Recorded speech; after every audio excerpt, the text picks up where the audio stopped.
Every day the world loses legends, icons whose lives shaped our culture, our memories, our hearts. From actors to musicians, pioneers to visionaries, their stories deserve to be remembered and celebrated. Welcome back. Here we honor the lives, achievements, and legacies of those who passed, today keeping their memory alive for generations to come. Tragic news was quietly confirmed, and across the state of Michigan, a familiar chapter of American public life began to close. Donald W. Riegle Jr., a man whose voice once carried through the halls of Congress with calm force and conviction, has passed away. For many, his name was tied to politics. But behind that public title was a deeper question. Who was the man who spent decades carrying the weight of public trust? And what happens when a figure shaped by principle leaves the stage forever? In homes, offices, and among those who remembered his long career, the news arrived not with noise, but with reflection. His life had stretched across some of America's most defining political years. Through conflict, reform, and moments of national uncertainty, Riegle stood as more than a politician. He became part of an era when leadership often demanded difficult choices and personal sacrifice. Born in Flint, Michigan, Donald Riegle's journey began far from the grand stages of Washington. Raised in a hardworking community shaped by industry and perseverance, he understood early the concerns of ordinary families. Flint was more than his hometown. It was where he learned the values that would guide him for the rest of his life: discipline, responsibility, and service. Those who knew him in his early years often described him as thoughtful, ambitious, and deeply focused. He was not drawn to politics for fame. He was drawn by a belief that government could and should work for people. That quiet belief would carry him from local leadership into the national spotlight. When he first entered the U.S. House of Representatives in the 1960s, America was facing social change, political division, and global tension. It was a difficult time for any young leader. Yet Riegle's presence quickly became known. He was measured, intelligent, and willing to challenge both opponents and allies when principle demanded it. His rise did not come through loud headlines alone. It came through persistence. Years later, when he joined the United States Senate, his influence grew even stronger. Representing Michigan on a larger stage, he became involved in major issues that shaped American life, from economic policy to banking reform. During moments when public confidence wavered, he often stepped into debates that others avoided. Former colleagues remembered his seriousness. One tribute described him simply: he believed public office was a duty, not a privilege. That idea defined much of his career. Riegle's leadership during the savings and loan crisis became one of the most scrutinized chapters of his public life. In moments of national financial concern, questions were asked, pressures mounted, and the spotlight intensified. Yet even through controversy, his career reflected the complexity of public service in turbulent times. Politics, after all, is rarely simple. And history often remembers those who faced storms, not just those who stood in calm waters. For many Americans, Donald Riegle represented an older model of governance, one rooted in policy, persistence, and presence. He was also known for his work on health issues, particularly his advocacy connected to veterans exposed to harmful chemicals during military service. For families seeking recognition and justice, this work carried deep meaning. It showed another side of him, one less about politics and more about humanity. A former staff member once shared, "He listened when others moved on." That ability to listen became one of his quiet strengths. As tributes emerged following news of his passing, many reflected not only on his titles, but on his consistency. Public figures, former associates, and citizens spoke of a man who spent much of his life trying to balance political power with moral responsibility. One social media post read, "A steady voice from another generation of service." And perhaps that is why his passing feels larger than one political loss. It marks the fading of a generation shaped by post-war America, civil rights struggles, economic reinvention, and the long evolution of modern government. Donald W. Riegle Jr. witnessed these chapters firsthand, and in many ways helped write them. Beyond legislation and committee rooms, there was also the personal cost of such a life. Public service often asks for years that cannot be returned. Time away from family. endless scrutiny, decisions that history may praise or question. Yet for Riegle, the mission appeared larger than personal comfort. That may be why his story still resonates. In his later years, as newer voices filled Washington, his own chapter became part of history. But history does not erase impact. It preserves it, sometimes quietly. Now, as his life is remembered, many are looking back not just at a senator or congressman, but at a public servant who dedicated decades to shaping national conversations. His path was not without challenge. No meaningful political life ever is. But his enduring image remains one of commitment. Donald W. Riegle Jr. leaves behind more than headlines and official records. He leaves behind a reminder of an era when public service was often viewed as a lifelong calling. And as Michigan reflects on one of its longtime statesmen, there is a softer question left behind. Who will carry that same sense of duty forward now? For those who remember his work, his voice, and his years of service, Donald W. Riegle Jr. will not simply be mourned as a man who held office. He will be remembered as part of a political generation that believed leadership, at its best, was meant to serve. And even as that distinguished era grows quieter, its echoes remain. The news did not arrive with headlines or urgency. It came quietly, almost like a memory returning.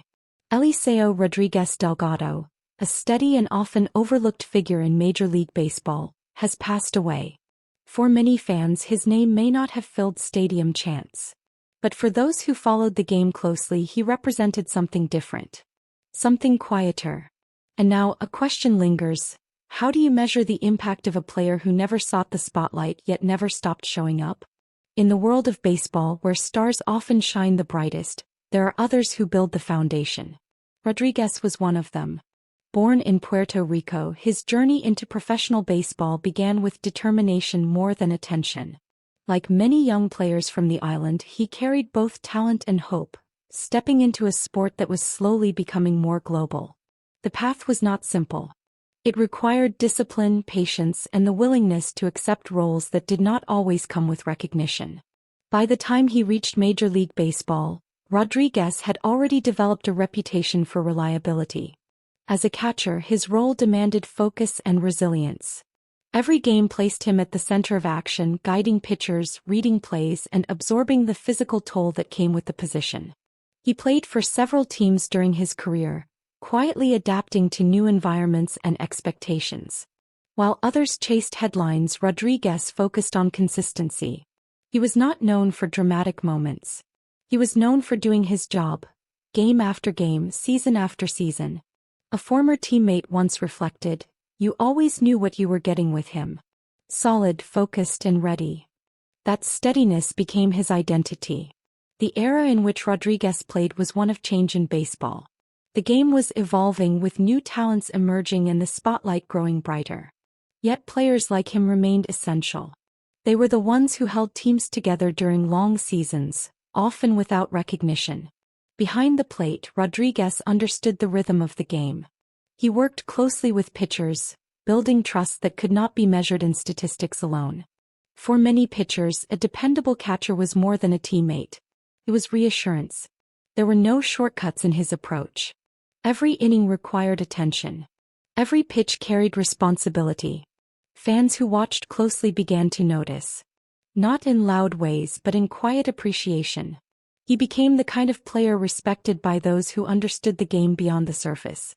As his career progressed, Rodríguez continued to move through teams, bringing the same calm presence wherever he went. It was not about building a personal legacy in headlines. It was about contributing to something larger. That kind of mindset is rare. One sports writer once described him as a player who lets his work speak when everything else is silent. And perhaps that is why his passing feels so reflective. In today's game, where moments are captured instantly and fame can rise overnight, figures like Eliseo Rodríguez remind us of a different time. A time when consistency mattered just as much as performance. When showing up, staying ready, and supporting others defined success. As news of his passing spread, tributes began to surface, not in overwhelming waves but in thoughtful messages. Former players, fans, and those connected to the sport shared their memories. One message simply read, He was always there. That's what mattered. It is a simple sentence, but it carries weight. Because being always there is not easy. It means enduring long seasons, accepting challenges, and remaining committed even when recognition is limited. It means understanding that not every role is meant to stand in the spotlight. Rodríguez seemed to understand that better than most. Beyond the field, his life reflected the journey of many athletes who dedicate themselves fully to the game. Years of travel, training, and sacrifice shaped his path. And while the public often sees only moments on the field, the deeper story lies in the commitment behind those moments. Now, as the baseball world pauses to remember him, there is a quiet sense of gratitude. Not for records or awards alone, but for the presence he brought to the game.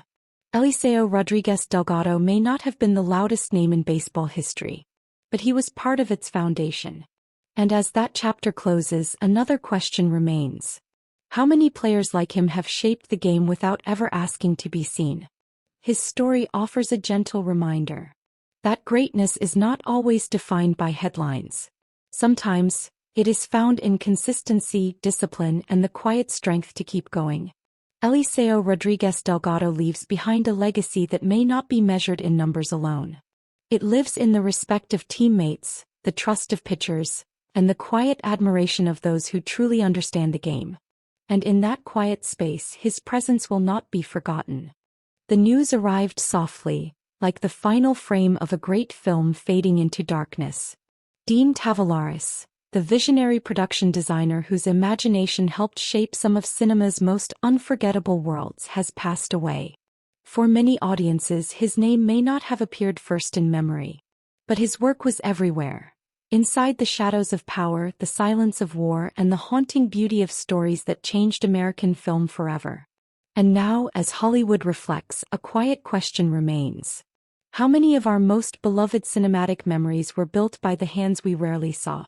Born with an artist's eye and a storyteller's instinct, Tavares became one of the rare creative forces who could transform scripts into living spaces. He did not simply design sets. He created emotional landscapes. In an industry often focused on actors and directors, Tavares worked behind the curtain, shaping the environments where stories could breathe. His genius was subtle but powerful. Walls, streets, rooms, and battlefields under his vision were never just backgrounds. They became characters of their own. His collaboration with legendary director Francis Ford Coppola would define some of the greatest moments in film history. When audiences entered the dark, elegant world of The Godfather, they were not only watching a family saga. They were stepping into a carefully crafted universe of power, loyalty, and tragedy. Tavares helped build that world with extraordinary detail, giving visual life to one of cinema's most iconic masterpieces. A colleague once said, "Dean understood that space could tell the truth before a character ever spoke." That gift set him apart.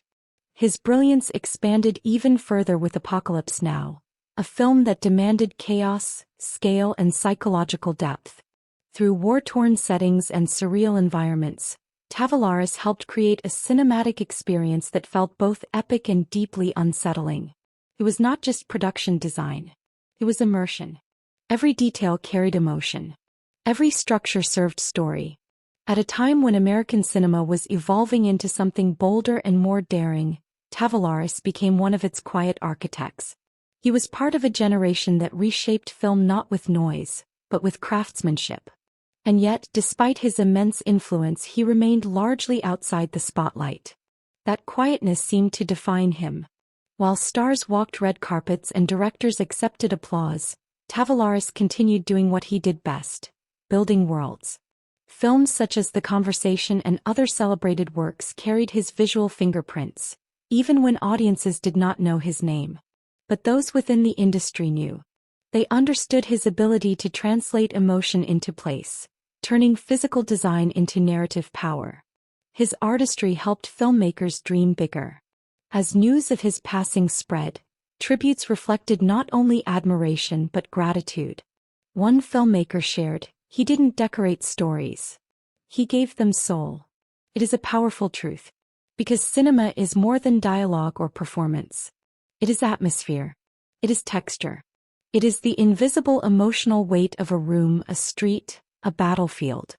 Dean Tavoularis understood that perhaps better than anyone. His passing marks more than the loss of a designer. It marks the fading of a creative era when visual storytelling was crafted by hand, instinct, and extraordinary patience.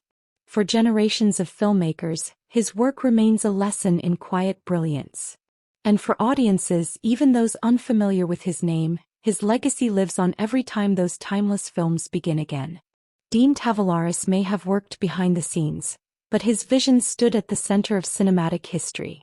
He helped create worlds that millions entered, feared, admired, and never forgot. And though the architect is now gone, the worlds he built remain, flickering in darkness, alive on screen, and etched forever into the language of film.